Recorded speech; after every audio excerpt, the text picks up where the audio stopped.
Some people do not raise their voice when they are hurt. They go quiet because silence feels safer than being misunderstood again. Their silence is not empty or careless.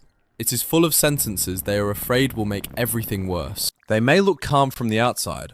Inside, their chest is crowded with fear, sadness, anger, and unfinished explanations. This is the psychology of people who go quiet when they are hurt. They are not cold, they are protecting something fragile. They learned that speaking too soon could turn pain into conflict. So their body chooses stillness before their mind can choose words. A small change in tone can close them down. A short reply can feel like a door quietly shutting in their face. When they go quiet, they are often listening to danger that nobody else can hear. Their nervous system is trying to keep them safe. The problem is that silence can protect them from conflict while also keeping them trapped inside their own pain. Most people who shut down did not become this way for no reason. Somewhere, honesty started to feel expensive. Maybe they were told they were too sensitive whenever they tried to explain their hurt, so they learned to hide the hurt first. Maybe conflict in their home never stayed small. One honest sentence could become a storm that lasted for days. Maybe the people they loved made them feel guilty for having feelings, so they learned to swallow those feelings quickly. A child cannot control the emotional weather around them, but they can learn to become quiet enough to avoid making it worse. That childhood skill can follow them into adult relationships. Even with safe people, their body still expects punishment. So when something hurts, they do not simply respond to the present moment, they respond to every old moment that felt unsafe. This is why their reaction can seem confusing. The situation may be small, but the memory inside the body is much bigger. Silence becomes a shield. It gives them a few seconds to breathe when everything inside them feels too loud. But a shield can slowly become a wall. What once protected them can begin to separate them from the people they love. They may wait for the perfect moment to speak, but the perfect moment keeps moving farther away. They tell themselves they will explain later, when they feel calmer. Then later becomes tomorrow, and tomorrow becomes distance. The other person may think they do not care, but often they care so much that speaking feels risky. They replay the conversation again and again.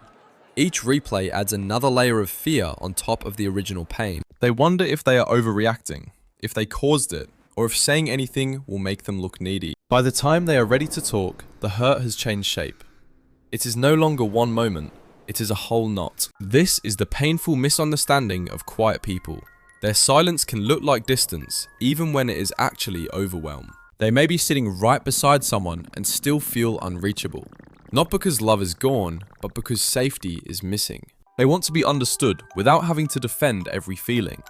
They want someone to notice that silence is a signal, but nobody can read every hidden wound perfectly. If they never speak, even kind people are left guessing. This creates a loop. The quiet person feels unseen, and the other person feels locked out.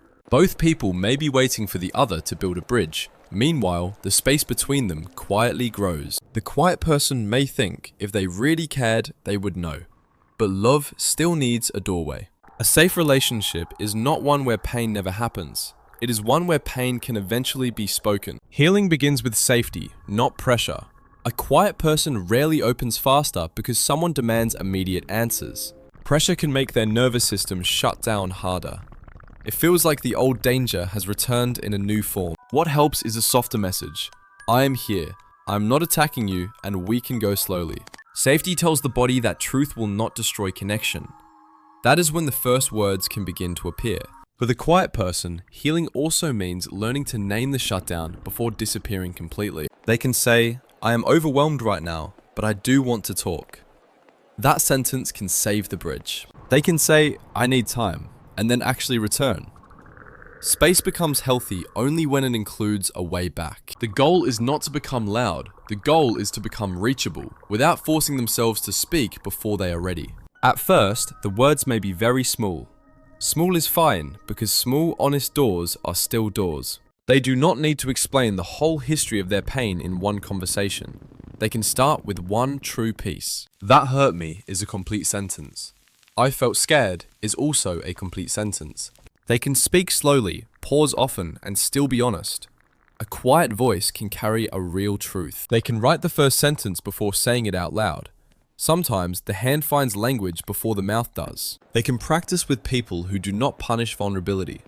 The nervous system learns safety through repeated safe moments. Every time they speak and are not destroyed, the old pattern weakens.